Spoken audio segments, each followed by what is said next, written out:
Celebrate life and have a good time.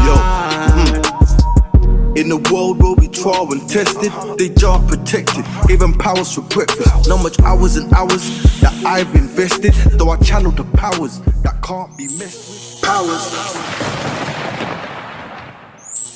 Powers are your marks. Myself, 100 Eyes from the Powers for Breakfast show, the most edutaining podcast in the UK, my people. I hope you're well.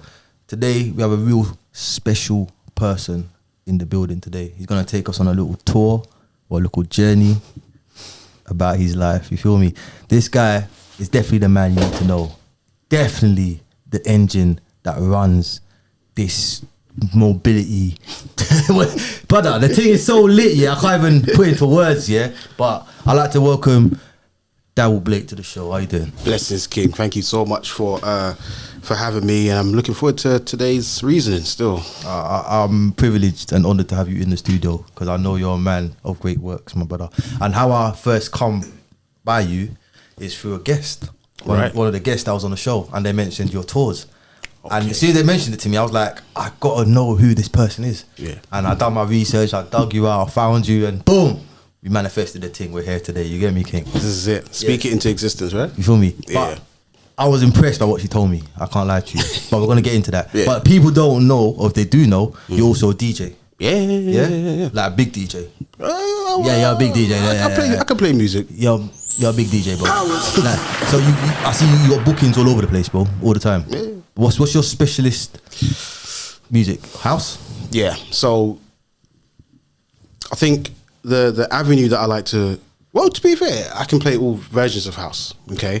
But soulful house speaks to my soul. Afro house speaks to my body. And I think like UK funky house just speaks to my energy because it's our own music. You know, and I think UK funky had its short period of time for a few years, kind of kicking off from 06, 07.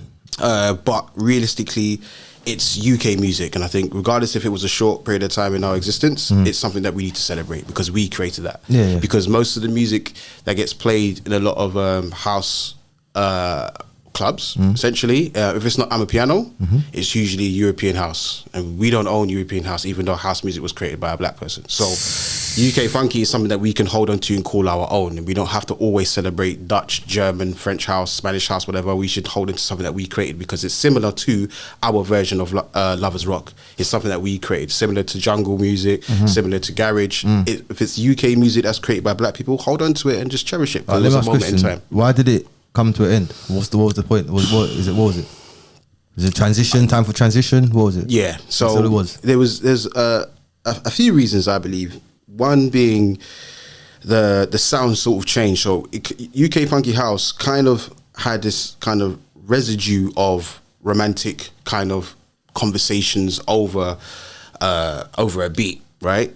Now, as that time kind of went on, similar to like UK garage, the MCs started to come in, and when the MCs came in, the tone and the frequency of the music changed, so it became a little bit darker. And so when the music goes a little bit too dark, then you know the energy and vibe changes. So people are like, I'm not really feeling this. I can only do it for like an hour or half an hour before I need something else. And then obviously that brings a sort of energy where sometimes violence happens. So when UK was like UK funky was really on house music. UK funky, there was like a couple of like incidences in a lot of clubs. Yeah, when that used to go on, the fights used to happen because it was just the energy and vibe. So when man's just trying to bubble to a little couple of lyrics with the gal and them and that, yeah, that's nice. And then when man comes to the mic, like, it can change.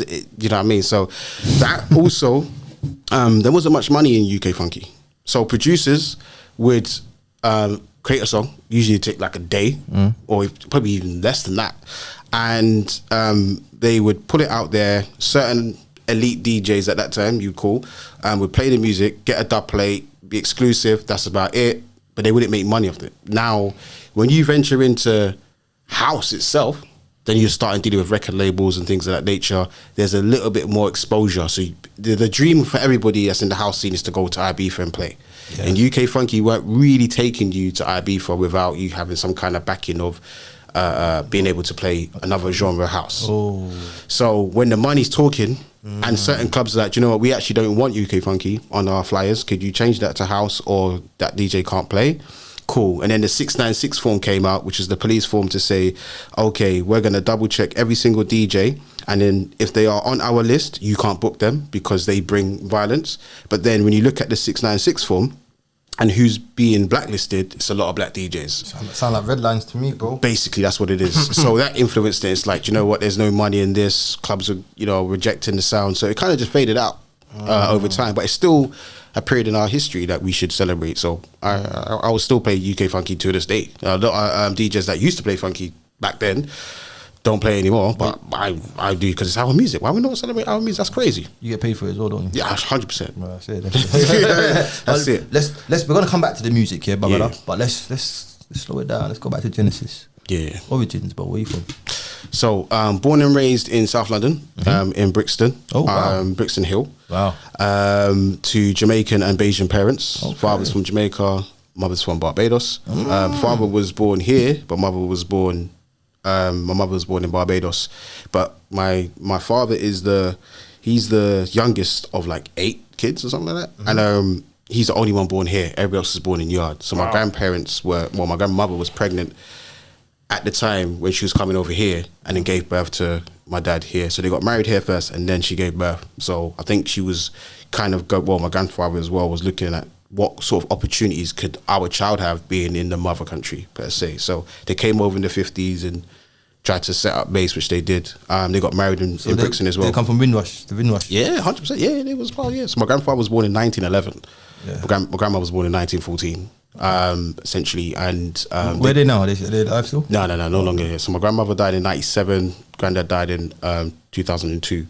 But they were key figures, man, in my story, because without them I wouldn't be here, for good and bad reasons. So the good side is that I get to sit down and reason my people here because they made that journey over here. Had my father had me.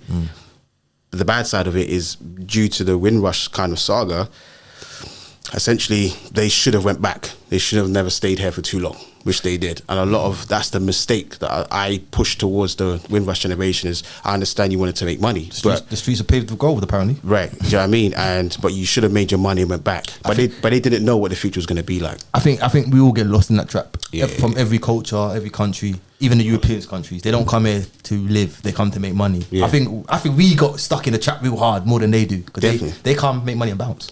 Yeah. We come make money and sit.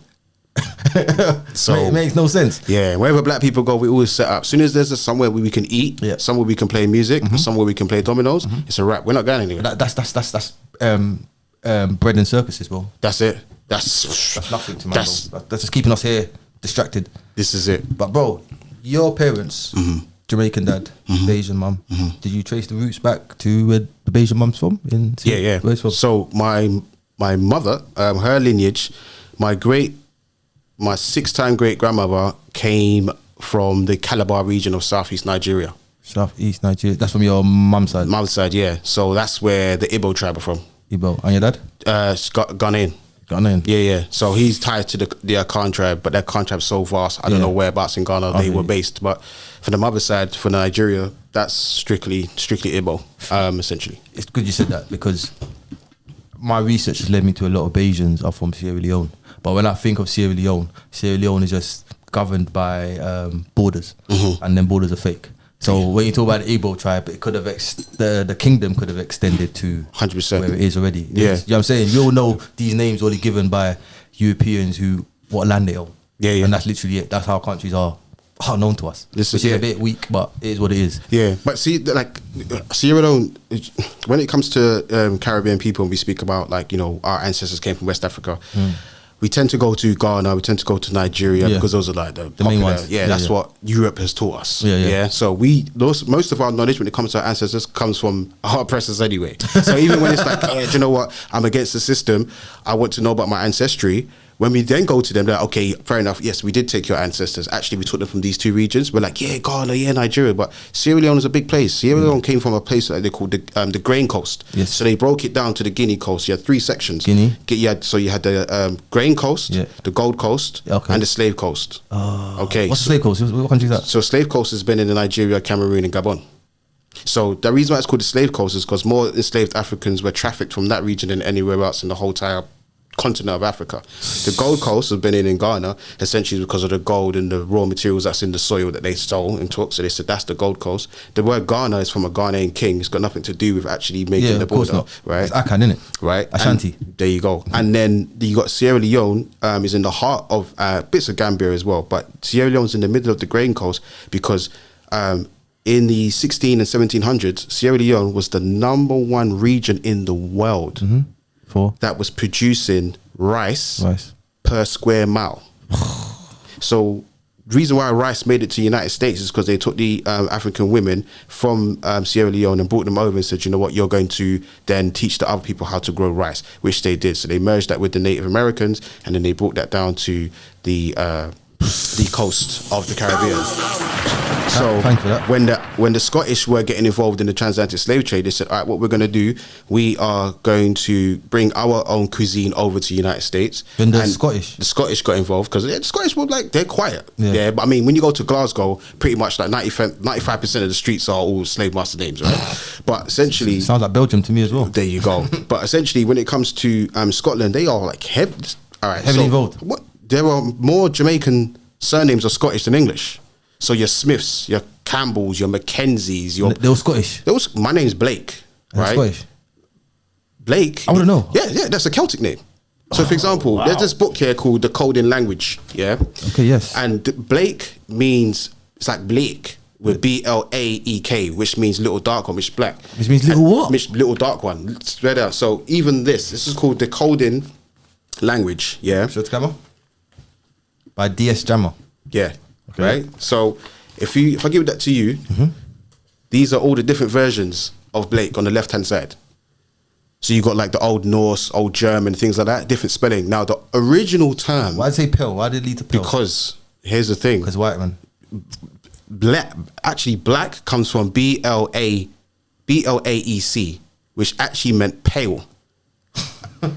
So black originally means pale. So when we say someone's light skin, we're thinking the lighter, but no, if you're talking about consciousness, the more you are in tune with the sun, you'll be more enlightened. So the lighter skinned ones are usually the darker skinned ones, but it depends on how you decode in the language. So black originally in Old German and Old Norse means white.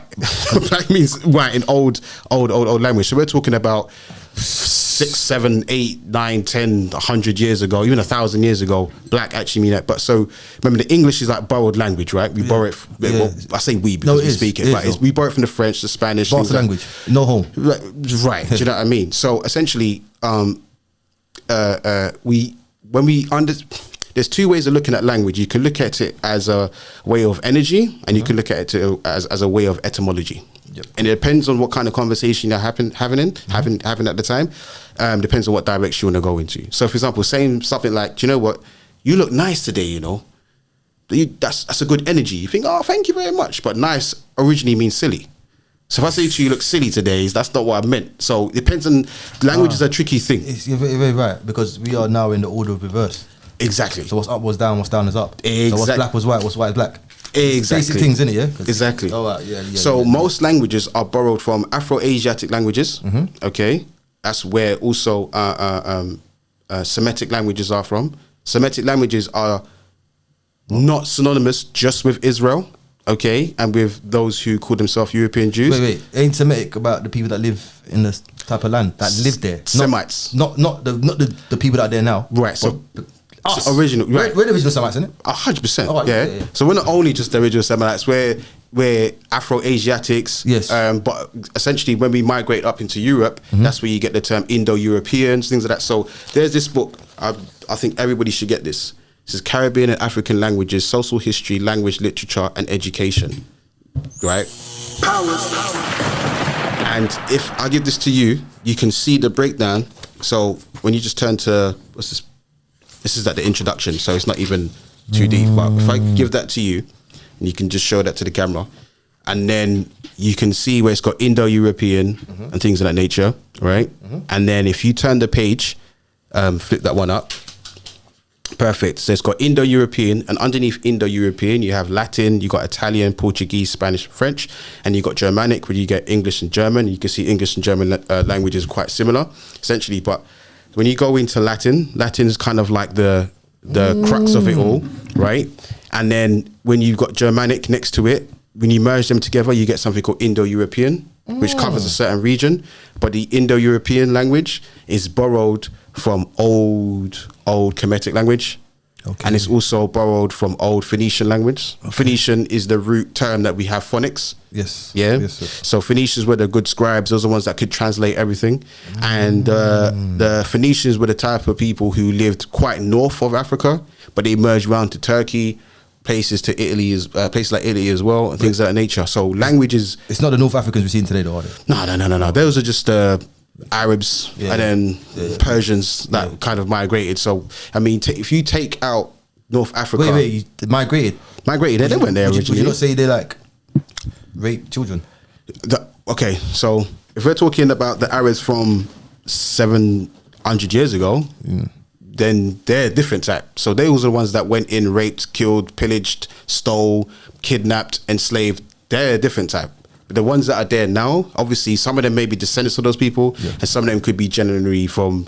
We wouldn't know, though, innit? Right. It's all merged into that right now. Right, but then when you go into parts of Arabia, they are still enslaving African people. So you go to Yemen, Oman, places like that. You already know. 100%. They got slave auctions happening right now, like to this day. So if you went to Libya, if I went to Libya, I'll be all right. Why would you be all right? Why can't I capture you and take you over there quickly? Because nah, you don't do that.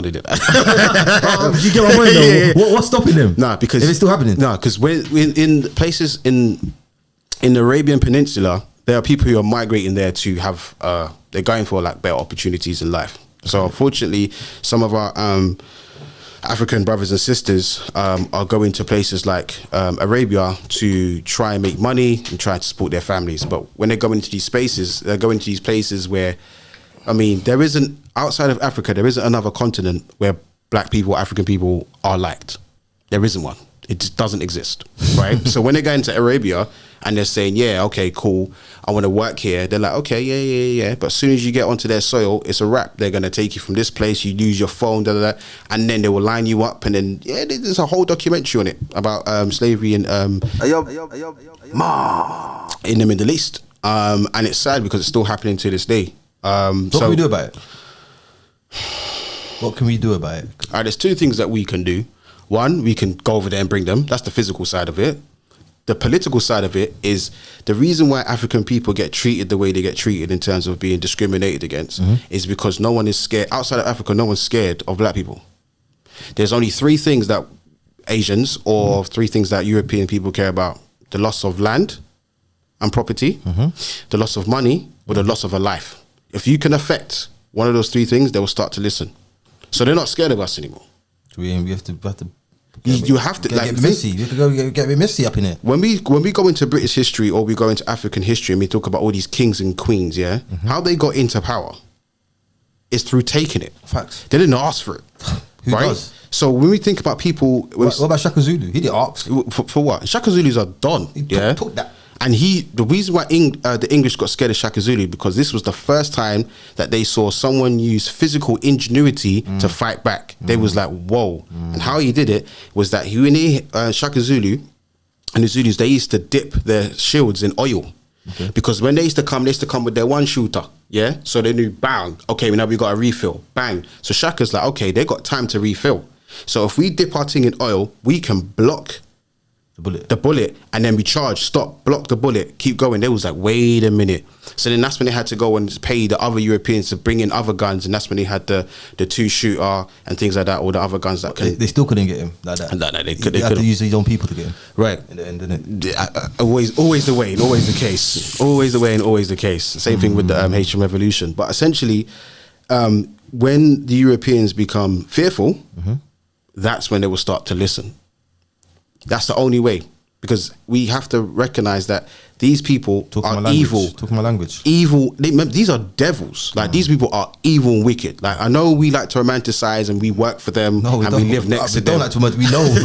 We know they but there are people, 100%. But there are people that romanticize them, and you know, as a nation. Yeah. I'm not talking about individuals. But as a nation, 100%. Oh, take your L's, bro. Yeah, like England is hell. Like it really is built off. Not only is it built off the backs of, you know, enslaved Africans, England is literally built up of war. Like that. That's literally, England was formed in 857 or 897, one of those dates. Was it not 11? No. England was formed because you had wars between the Scotias. The Scotias are people you call Scotland. Scotia is Scotia. When Harold and William that fight, the Battle of Hastings. Way before, like England was. England in its entirety was formed in the 800s. Okay, and that was wars between like what you know was the Irish, like small parts of the Irish, the Welsh kings, and things like that. But then the border was kind of formed in it's 8 something anyway. And that was due to a war between the Scotias and the people in the southern land, they call it Moorish land. I know we like to say Moors, but Moors in Old English just means like in Jamaica we say it's the gully. Okay. Yeah. I've got a question for you quickly though before you go. In 1800s when England was formed, was it formed by black people or white people? White people. White people. So was there black people on the land? Yes. 100%. Was there more black people on the land than the white people at the time? 800s, no. Because it was the North, it was the Scottish, or we call them Scotias. Yeah, Scotia is the term used for the land that's just above Newcastle. Scotia is the name of an Egyptian queen. Scotland is named after an Egyptian queen. I can believe that. Isle of Man, the capital of Isle of Man is a place called Douglas. Dug is Old Phoenician for black. Las means land, so that's black land. Right? Then you have England is a part of something that we call Britain. Britain is an Old Phoenician word. That's a North African word. Baratanas. So like the whole of the UK. Where did Anglia come from then? So Anglia, that's Old German. That's an Old German term. Anglia is like, it's engineering. So Anglo is kind of like I don't say it's white, but it's kind of like pale. Anglo. Yeah. So Anglo is like pale. So you had 2 types of Anglos. You had the Anglo-Germans and you had the Anglo kind of like Scandinavians. Saxons. So yeah, right. Were they black or white? I heard they were black, the Anglo-Saxons. Not all of them. Not all of them. But you know more than I would. History. But not all of them. So this is the thing. Like race was invented in the 1600s, right? As we know, right? But before that, was there racism before that though? Was there race or racists? The ideology of racism, was that there before that? The idea of racism before 1600, before the white and black. Before we got into that. Well, before the 1400. Well, there must have been though, innit? There was a small part of racism, and that was only because of the North African Moors, what they did in Spain, and what they did in Spain, and what they did in Portugal. So when they were kind of going into Europe and trying to conquer in Europe, they obviously came across people who didn't look like them. So that the Arabs actually used the North African establishment, as you say, as Africans, to go into Spain and Portugal and conquer the land. But when they did conquer the land, they took over the land, but also they brought in their own sciences and their own technology. Right. So this is dark-skinned African people going to Europe and saying, you lot don't even wash your skin. I'm going to give you something called alcohol, which is alcohol. Right. Was black people not in Europe at all, bro? Like that? But they weren't like in key figures. So you had a couple of people who were like diplomatic. You had people that were in positions of power, but they weren't the thing. So you've always had a black figure there, a black figure there. If you look at paintings in the National Gallery, what year are we talking though first? What, it's for black people in Europe? Yeah, like what year are you picturing in your head now? So now when you're saying all this, when I'm saying all this, I'm talking about the last period of when the Moorish Empire fell. Okay, how long are we talking then? So Moorish Empire fell in the 1400s, but the African Moors have been in Europe essentially since 711 AD. So for 700 years. Not before that. Not as a force. So was Europe empty then? Or was it full of white people? No, it was full. It had white people in Europe. White people have always been in Europe. They've always been in Europe. 'Cause that's where the Caucasus Mountains are, right? They've always been in Europe. So about the 6,000 years theory. So, do you know what I'm talking about though? Yeah. So let me break it down. So you can understand. All right. So you had a certain section of Africans, thousands of years ago, that migrated up north. Okay, into Europe. Yeah, Gramantes, as they say. Or Cramantes, right? So they migrated up, right? And when they migrated up, they stayed within the European kind of, I would say, the Western Eurasia, because Europe is not a continent. They lied in schools. It's not a continent. For you to establish yourself as a continent, you need to be a large landmass surrounded by 3 waters. Russia is still connected to China. So how can it be a continent if it's connected to China. It should be a large landmass. So it's Eurasia. So Western Eurasia, right? US Western racist. they fool. But again, when you write the books, you can lie and tell everybody what you think. But Europe is not a continent; it's a peninsula. It's not surrounded by 3 waters. Thank you for breaking that down. All right, cool. So Western Eurasia, when they went up into Western Eurasia, so they cut through what we know as through like Egypt, round to what we know as Palestine, and round that way and up. When they got up into the mountains where it's cold, that's where they kind of resided and stayed in the mountains because it's too cold to come out, it snowed and whatnot. Through a long period of time, thousands of millions of years, whatever, they sort of like shifted and changed into a different form because they weren't exposed to sun, exposed to culture, things of that nature. And then when they did that, they're from black to white.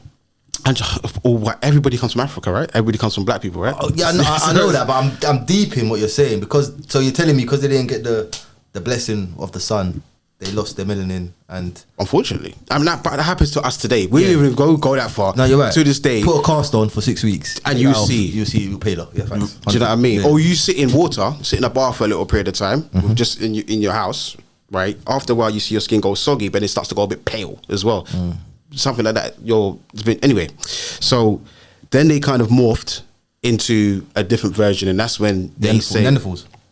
That's when they say Neanderthals. Okay, that's what they say. So that's because so the missing link. They're not trying to connect the missing link because it leads straight back to. So there was a study that was done 5 years ago that you can look up online, and they tested Asian people. I think it's 5 Asian people, 5 European people, and I think they tested.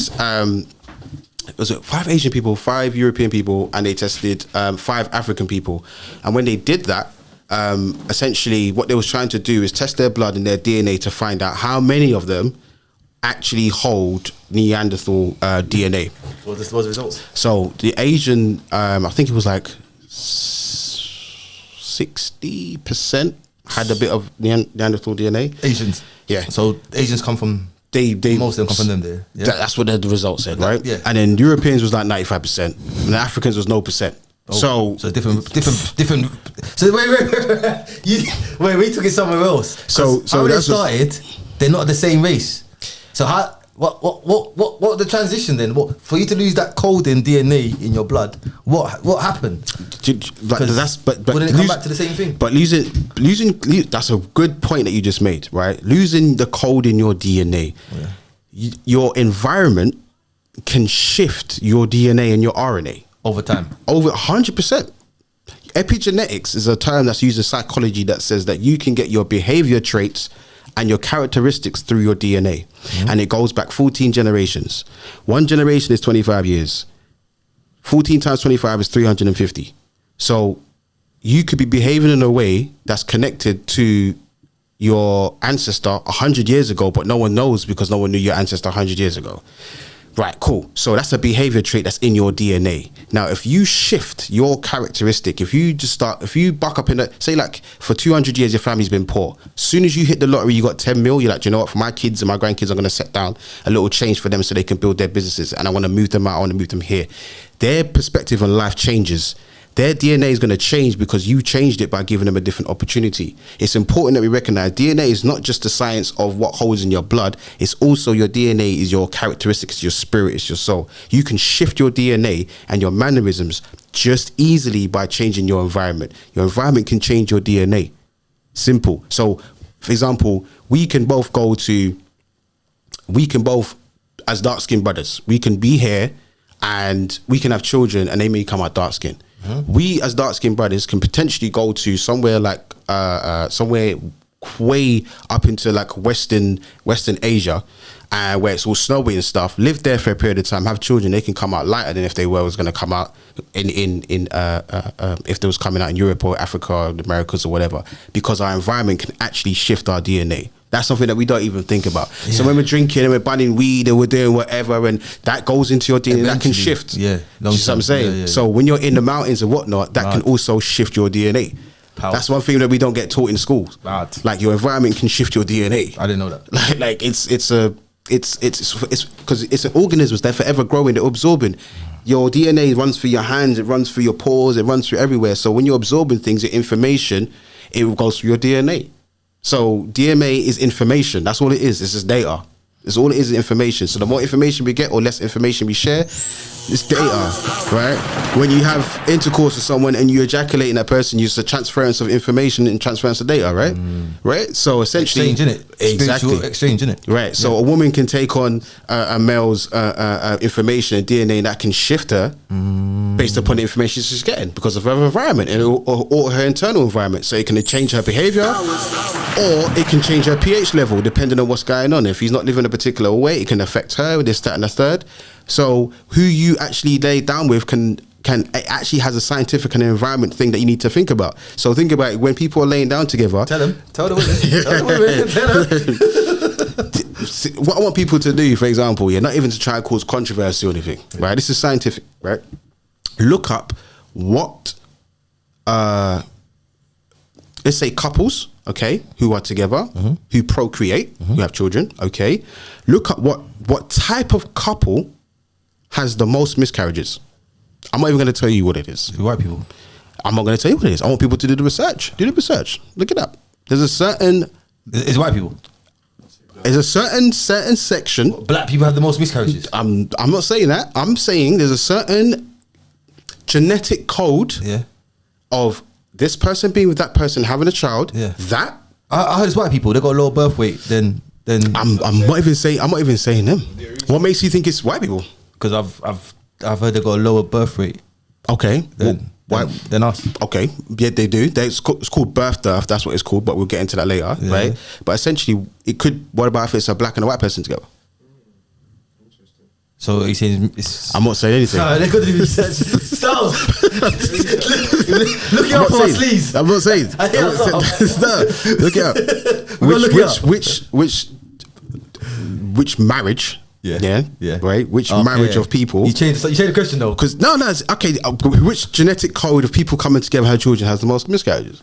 Cool. And we're gonna find out in 5 minutes still. But anyway, so essentially, so your DNA you can actually shift your DNA. You can. Interesting. Huh? But let's move on. We'll come back to that. Yeah. The British legacy and how the African diaspora played a role in it. Okay. Yeah. How significant was it? So when you're saying like the British legacy, which part of the British legacy you're referring to? We're talking about what you talk about. So one of the main things that I like to get involved in is the conversation of colonialism. Yeah. But from the perspective of the African, and the African mindset. But the African mindset is looking at things from the ancestors' lens, not through our modern lens, because when we look at things through a modern lens, we tend to become more academic. I like to be both. Okay, so I like to go down the academic road because we have to in terms of resources, citations, things of that nature. But also I like to go down the Paul Bogle road or the Queen Nanny road or the Yara Santa road, which is to be rebellious and don't care and call these people devils. That's basically what they are.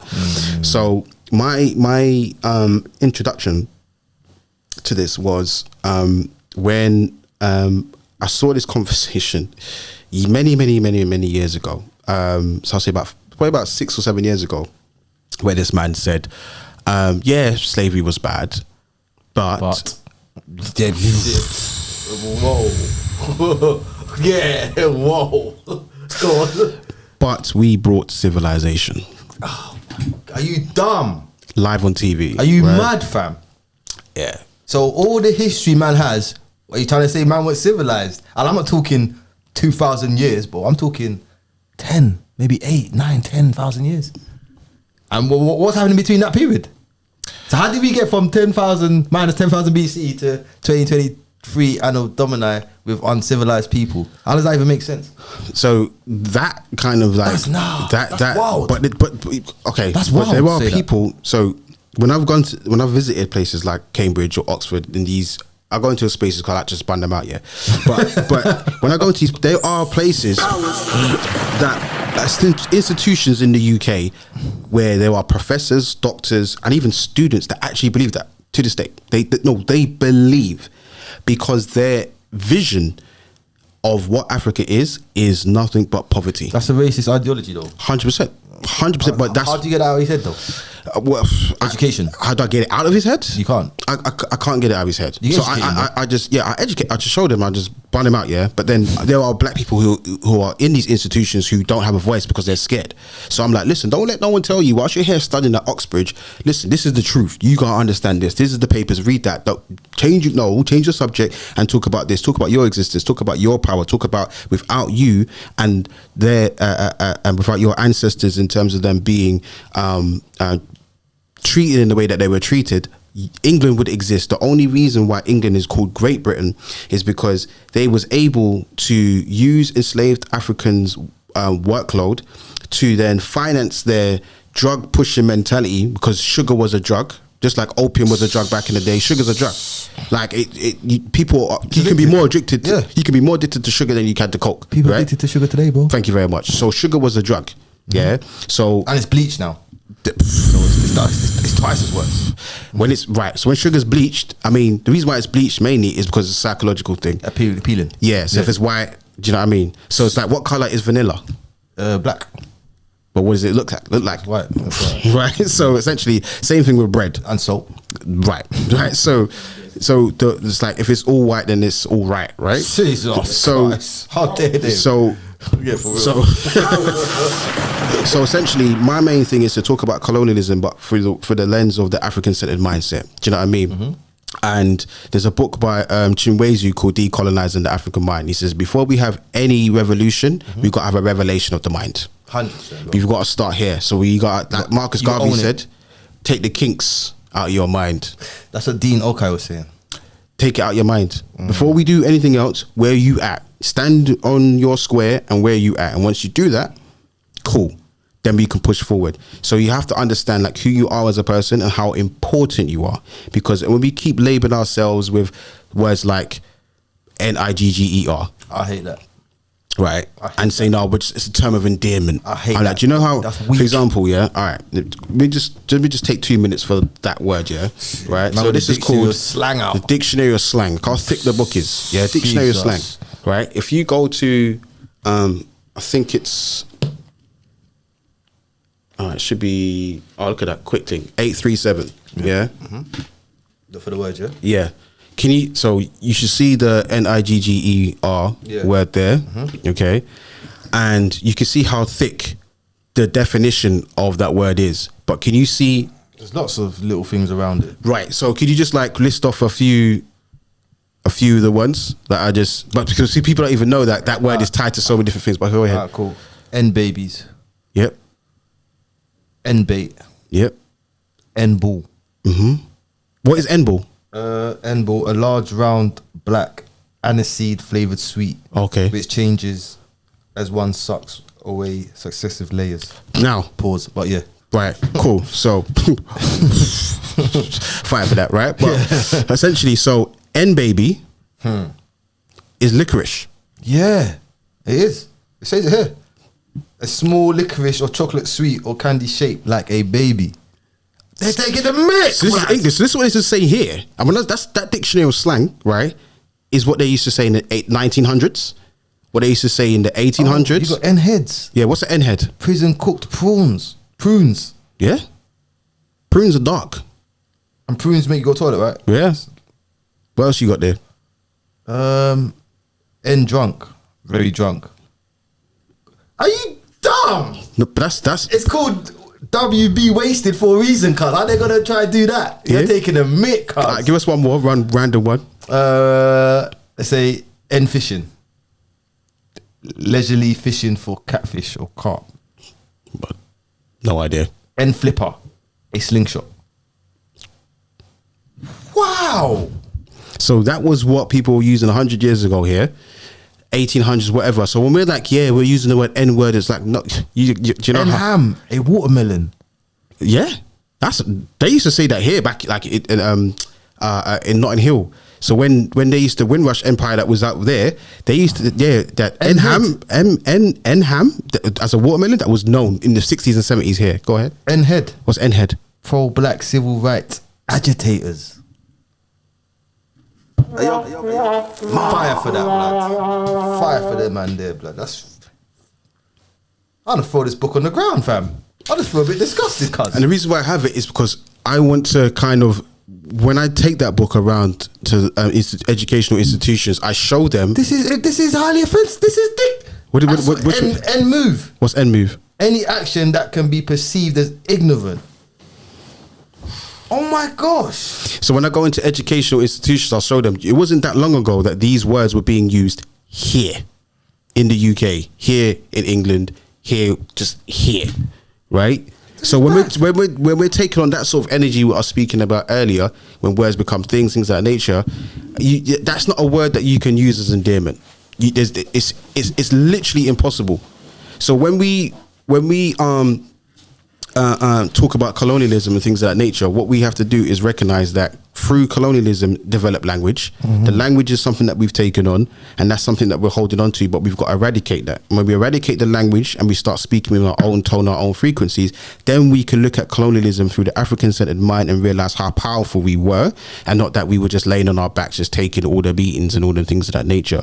So when we realize that, that's the way they portray it to us. Oh, 100%. Come on, definitely not. But I'm a rebel. Yeah, I know that. I'll be damned. You think I want to be doing that about a fight, brother? Are you mad, brother? I don't care, brother. I'll be outnumbered, brother. We're going down. What do you mean? So boom now. So imagine, let me show you something real quick. Right, and I've kind of shared this. You don't want to read it. He's just pissed off already. This, brother? Cool. So boom now. Oh my gosh. So this is a nursery book that was read to, when people came over to work to help build back Britain after the Nazis bombed here. So that's the TFL, the NHS, things of that nature. When the Windrush Empire, the Windrush generation came over, they had to put their children into nurseries, right? And early years centres. So nursery rhymes that are read to people here in the 50s and 60s. Yeah. No. Is no. From this book here, Nursery Rhymes. Okay. And fam, that's their language. I don't even want to read that, bro. Fam, I'm sorry, but we have to keep it real with the reason. Yeah, we have to keep it real. So look at that. So that was a nursery rhyme that was read to. Look what I'm seeing straight away, bruv. 10 little N boys. Yep. That's a fact. This book here was in most nurseries, and that's the 8th edition, by the way. That's the 8th edition. I'm not going to read all of it, yeah, but I've seen this book before. Yeah. Yeah. I want to get to this point here. One little N boy left all alone. He got married and then there was none. What's that supposed to mean? No idea. No idea. No idea. So boom now. We're moving on to the 60s and 70s, and then the children who grew up, so this is like our parents' generation or whatever, they had to read that, which is Little Black Sambo. Yeah? Little Black Sambo. Now, so you get to the 70s, and that was like a common book. And then you get to the 80s, where I'm born. And then one of the characters during that period of time used to have a TV show as well in the 90s was Noddy. And this is a book called Here Comes Noddy Again. Okay. And this is a story of Noddy just being him in his town. And we get to a point in the story where he's told by a friend of his, oh, let's go for a drive into the woods. And he's like, I don't want to go. And he's like, oh, let's go for a drive. He's like, fine. He goes for a drive into the woods, okay, and he gets jacked. This is a children's story. He gets robbed. By who? Look who he's getting robbed by. Like, that's real. Show the camera, man. It's disgusting, man. It's disgusting, bro. Disgusting. This is a children's book. Disgusting minds, bro. This is in the 80s.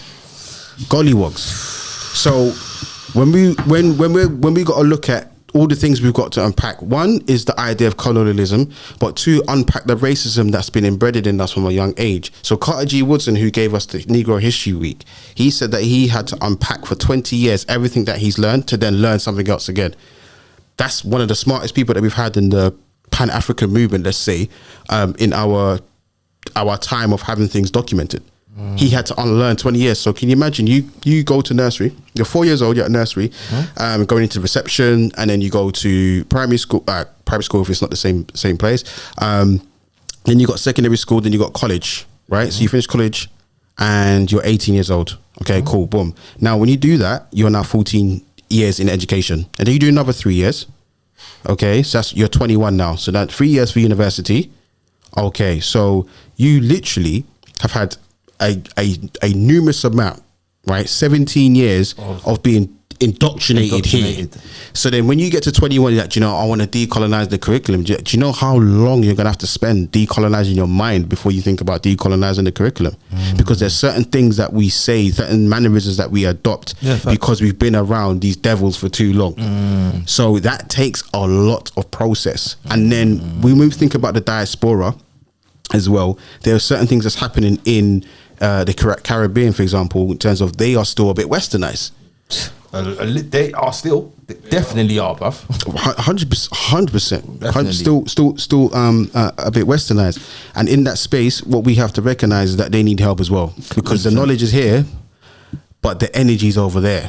So it's easier to start a rebellion over there because you're with your peoples, you're on the soil. Here, we're outnumbered, we're outgunned, we're also out-organized, as Malcolm X would put, essentially. But this is how the system, works. Because the system, until I say the system, it's the healthcare system, it's the education system, it's the occupational system, it's the financial system.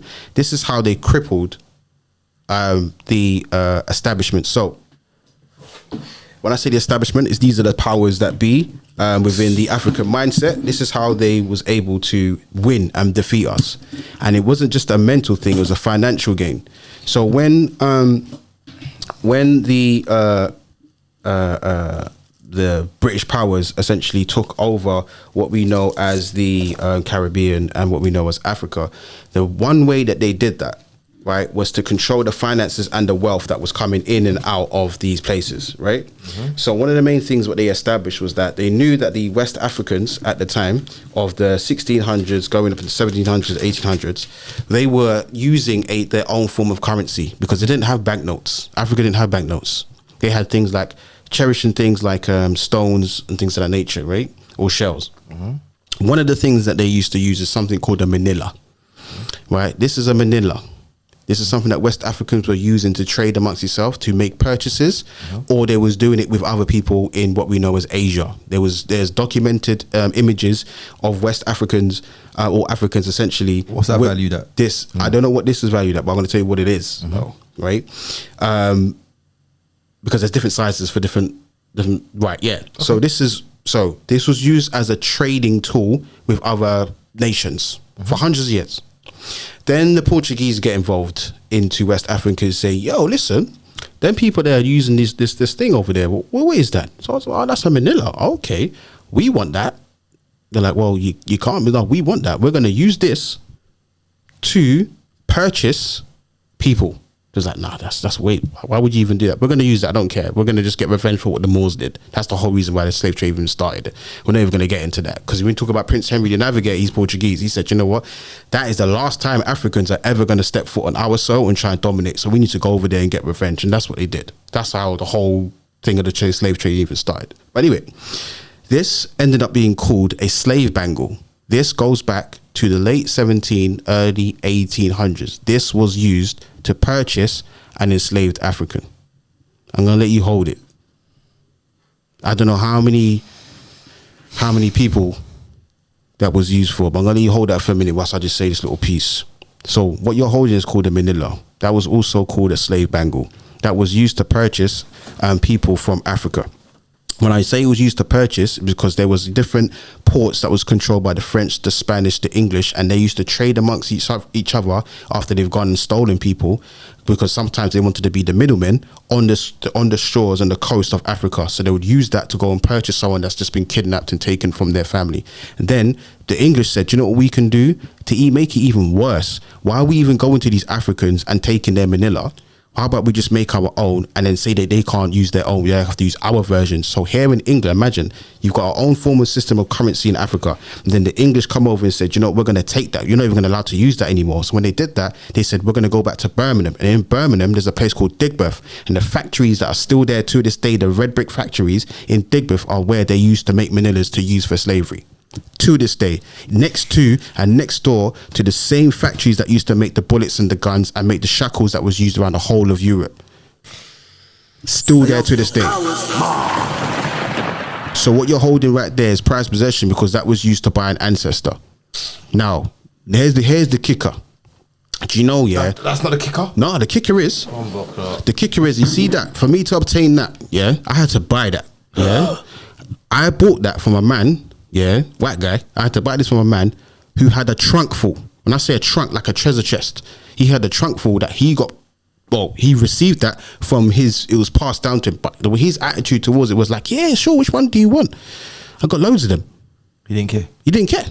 So he got that from someone who got it from someone who got it from someone. It wasn't like he was a collector and it was just passed down. They sold it to you.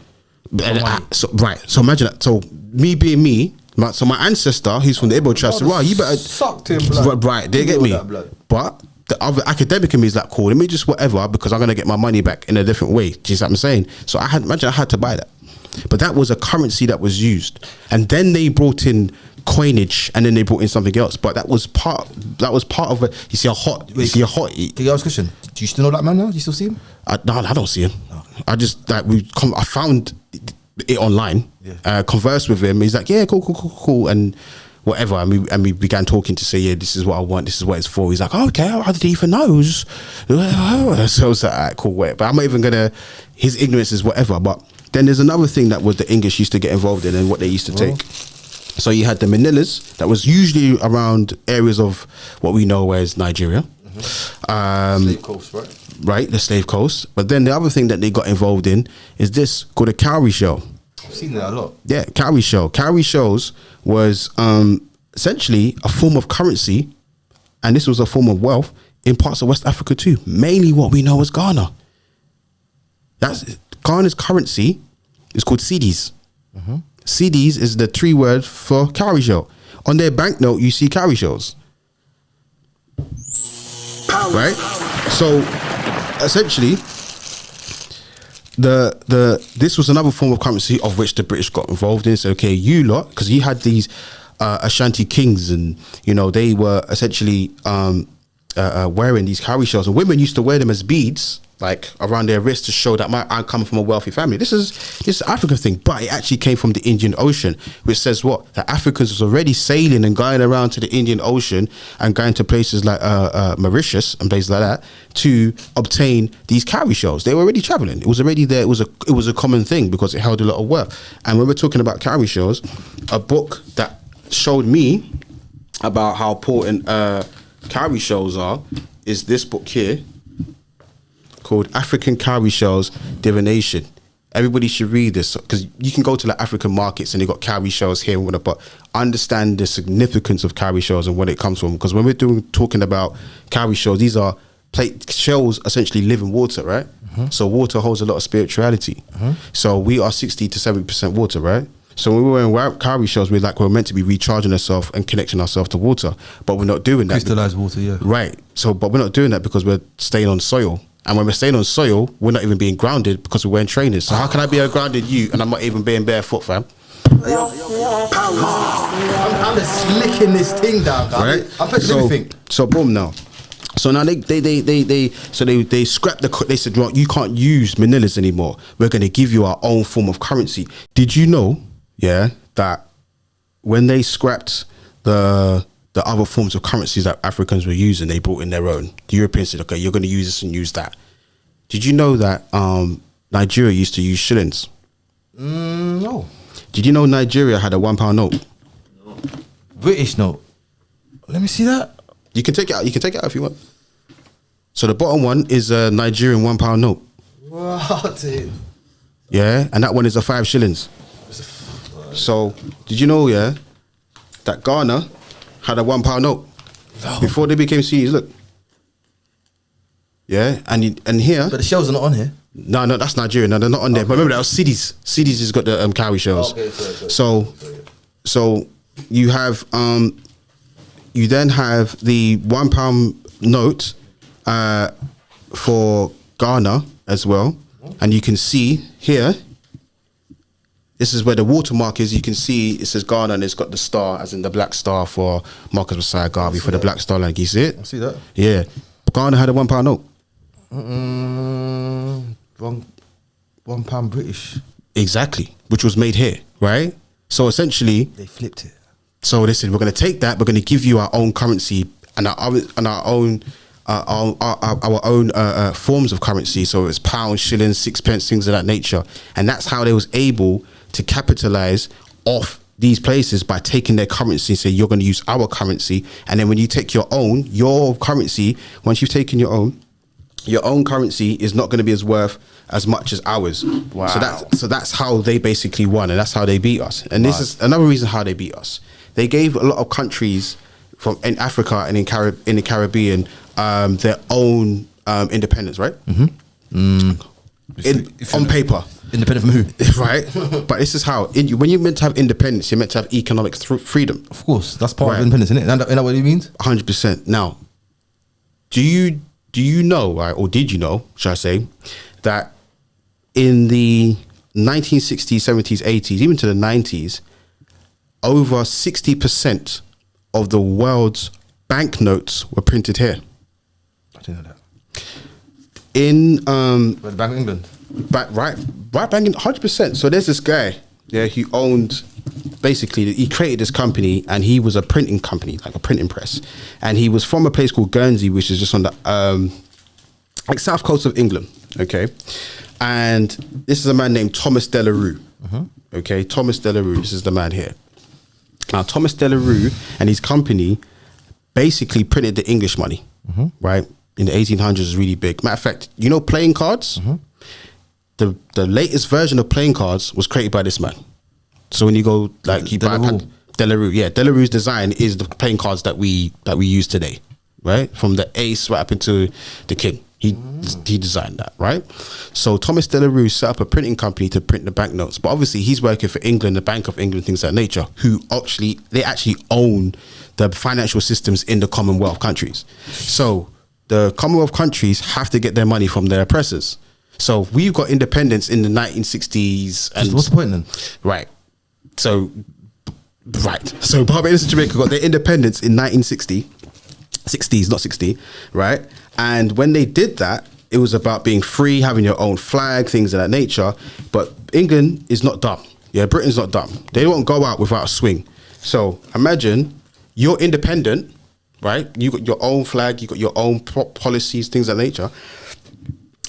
But we own your finances. Every single time you need a new banknote, you have to come to us to get it printed.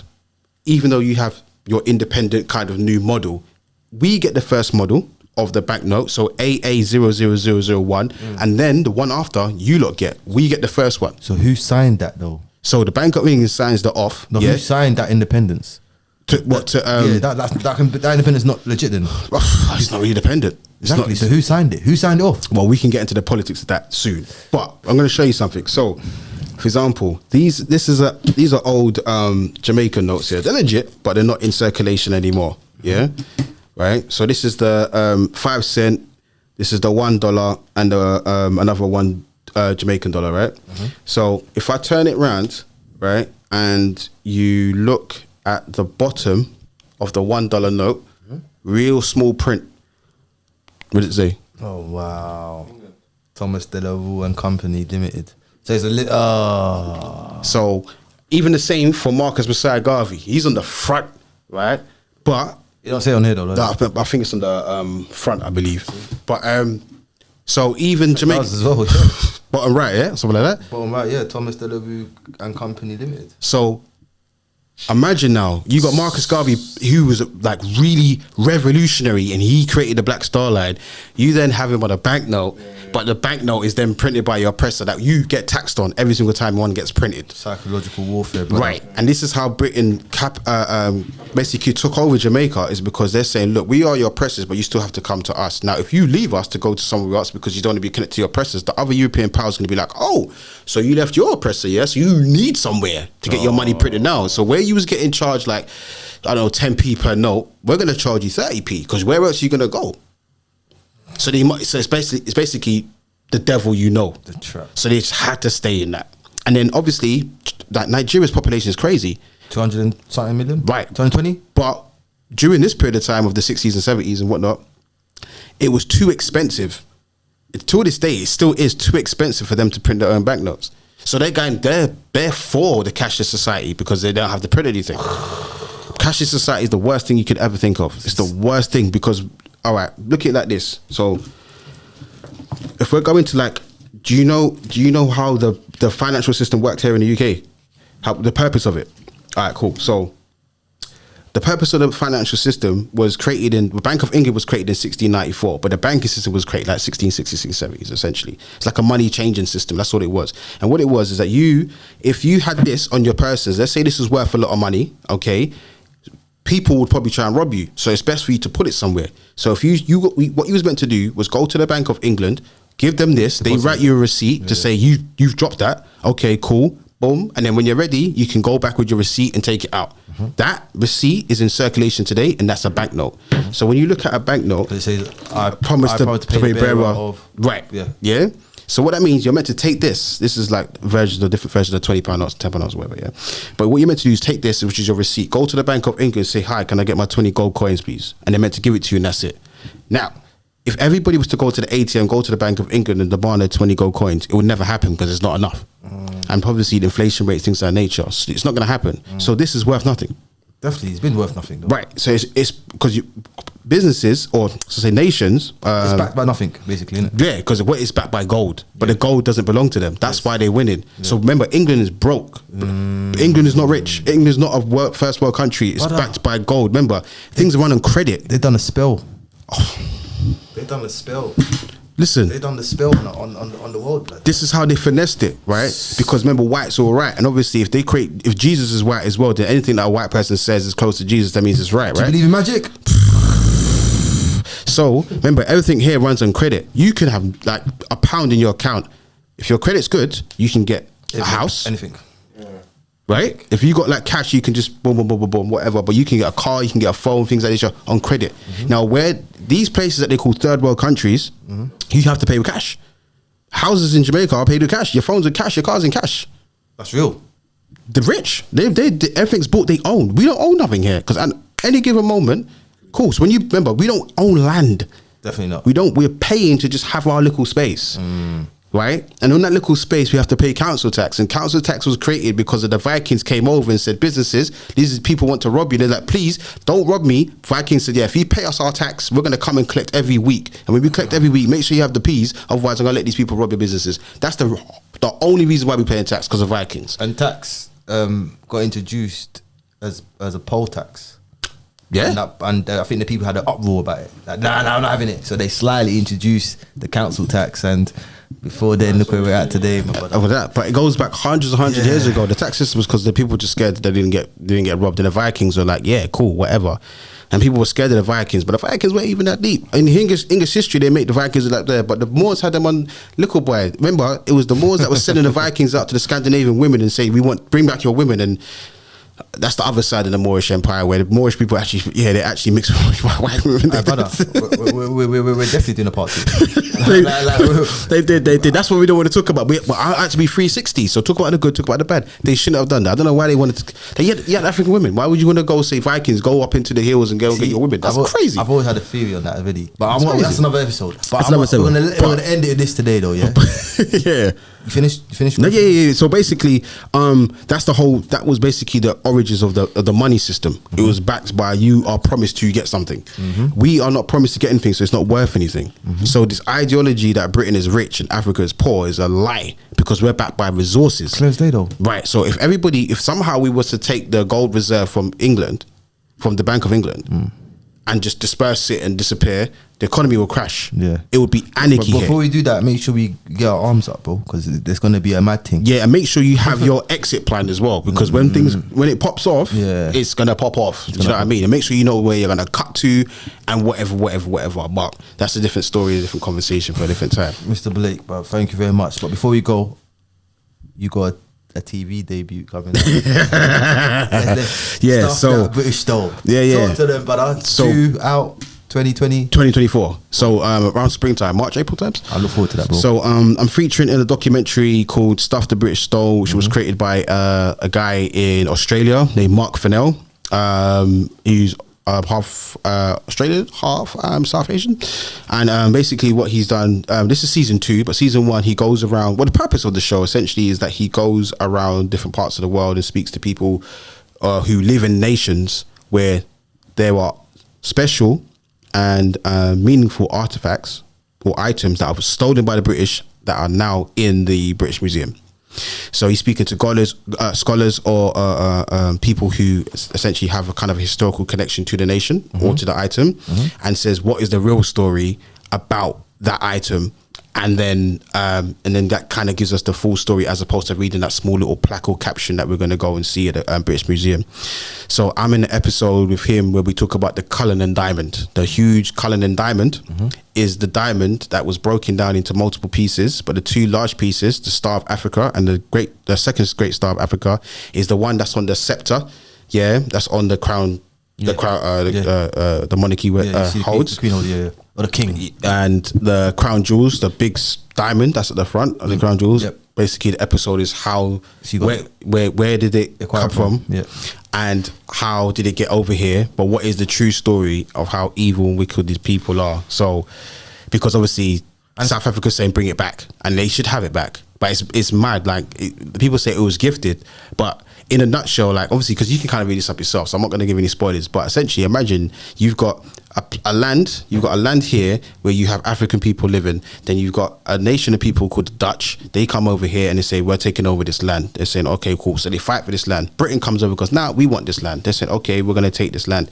They kick out the Dutch, and the Dutch say we're going to go somewhere else. Yeah. So they go to somewhere else. Yeah, where African people are living, and they're saying we need to kill these people. We got to kill this tribe in order to obtain this land. Otherwise, where else are we going to live? So they kill these Africans, take over this land, and now these Dutch people are living here. Britain's over here just working. Where's that place? This is what we know as Pretoria. Okay, so they set up their little base and their hub here in this land where African people are living just peacefully. So the Dutch are here. Cool. The diamond is found on that soil. So when they say it's gifted, it's because the Dutch people gave it to the English. Said, "Oh, here you go. Here's a little present." They killed and pillaged the whole people. Them right. What do you mean? Right. It's blood diamond. Like. So English white people will say, "Okay, well, but it was gifted." But it's like, but you got it from a soil, from a piece of land, essentially, that was taken from African people. Now, if Dutch people weren't living there or taking over that land, the diamond would still be in the ground. Definitely. So that whether it's like, oh, it was gifted, but where did you get it from? In order for the Dutch to even obtain it, essentially what you have to do is look at who they stole it from, and they stole the land from the African people. That's so the basic thing. That's why the Africans saying, well, it belongs to us because it came from our soil. The Dutch should never been there in the first. None of the Europeans should be there in the first place. So that's basically what the perspective is. So it's crisis. So but you know, European scholars will say, but it was gifted from this person to that hand, and the Royal African Company was like powerful in these places, you know, and the Dutch East India Company and the East India Company was powerful in these places, and but essentially, it belongs to the African soil, and African people live in there. So two European powers, there was that war. One beat up the other one. The other said, fine, I'm going to go and live over here. Ooh, all these people over here, come, let's go beat up these people because they're not on this war thing. They're just peaceful people. So they go over there, beat up these people. Yeah, we're going to set up our base here. And there was English people over there. They could be all right. Oh, what's this in the ground? We're going to dig this up. Oh, this is huge. That's basically what it is. It's bad. So, but I'll give you the full backstory. But the way it's edited is brilliant. So it comes out in 2024. I don't know what episode it. Springtime. Yep. I don't know what episode it will be, but look out for it. It's called Stuff the British Stole. It will be on ABC Australia, CBC Canada, and hopefully by then the BBC may get involved. And hopefully, but obviously it's Stuff the British Stole, so I doubt it. I don't think they will get involved. So two things: one, they haven't bought it yet, but two, they haven't. Well, not they haven't, but it's you're talking about Stuff the British Stole on BBC. It's the monarchy's channel. Yeah. It's not gonna happen. So hopefully it'll go on Netflix. That's the next best thing, or Amazon. That's the next thing to do. My bro, with sad regret, bro, the interview has come to an end, and I'm upset. Yeah, that we didn't even get to talk about your tours. We didn't get to talk about the African lineage, timeline. I'm just not happy, bro. We will get to that. That's part two. That's part two. So this is the introduction. This is breakfast. Yeah, man. We didn't even talk about Kemet. We didn't. Listen, the tour slave trade.